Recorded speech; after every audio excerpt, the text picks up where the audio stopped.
Acute pancreatitis అంటే క్లోమ గ్రంథిలో వాపు రావడం. ఇది రకరకాల కారణాల వల్ల రావచ్చు. అయితే మోస్ట్ కామన్గా ఆల్కహాల్ వల్ల, అలానే గాల్ బ్లాడర్లో స్టోన్స్ ఉండడం వల్ల వస్తుంది.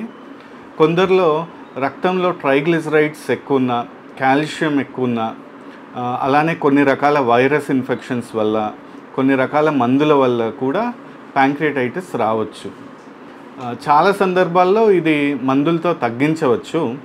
అయితే కొన్ని సందర్భాల్లో ఎక్కడైతే వాపు చాలా ఎక్కువ ఉండి అబ్డామెన్లో చుట్టుపక్కల, ప్యాంక్రియాస్కి చుట్టుపక్కల ఉన్న వేరే ఆర్గన్స్లో కూడా వాపు వచ్చినప్పుడు, అలానే దీనివల్ల ఊపిరితిత్తులు కానీ కిడ్నీల మీద కానీ వాటి పనితీరు మీద ఎఫెక్ట్ పడ్డప్పుడు కూడా హాస్పిటల్లో అడ్మిట్ అయ్యి కొన్నిసార్లు మాత్రం సీరియస్ అవ్వచ్చు.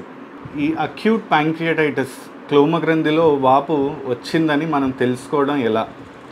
మనం ఏదైనా కారణం చేత కడుపులో చాలా తీవ్రమైన నొప్పి వచ్చినప్పుడు అల్ట్రాసౌండ్ స్కాన్ చేయించినప్పుడు కొన్ని సందర్భాల్లో ప్యాంక్రియాస్లో వాపుని గుర్తించగలుగుతాం. అలాంటప్పుడు ప్యాంక్రియాటైటిస్కి సంబంధించిన బ్లడ్ టెస్ట్స్ ఉంటాయి. Amylase and serum amylase and lipase అంటారు. వాటిని చేయించి ఈ నొప్పి ఉన్న వాళ్ళల్లో అమైలేజ్ లైపేజ్ పెరిగినప్పుడు, అట్లానే స్కాన్లో ప్యాంక్రియాస్ వాపు ఉందని మనకు తెలిసినప్పుడు దీన్ని అక్యూట్ ప్యాంక్రియాటైటిస్గా మనం గుర్తించవచ్చు. అయితే అక్యూట్ ప్యాంక్రియాటైటిస్ డయాగ్నోజ్ అయిన తర్వాత మీరు వెంటనే మీ దగ్గరలోని గ్యాస్ట్రోఎంట్రాలజిస్ట్ని సంప్రదించాలి. మనం ఈజీగానే నయం చేయవచ్చు.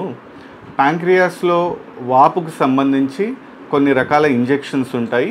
అట్లానే supportive treatment in the form of IV fluids, oxygen support, antibiotics ఇలాంటివన్నీ ఉపయోగించి ఆ వాపుని తగ్గించి మనం నయం చేయవచ్చు.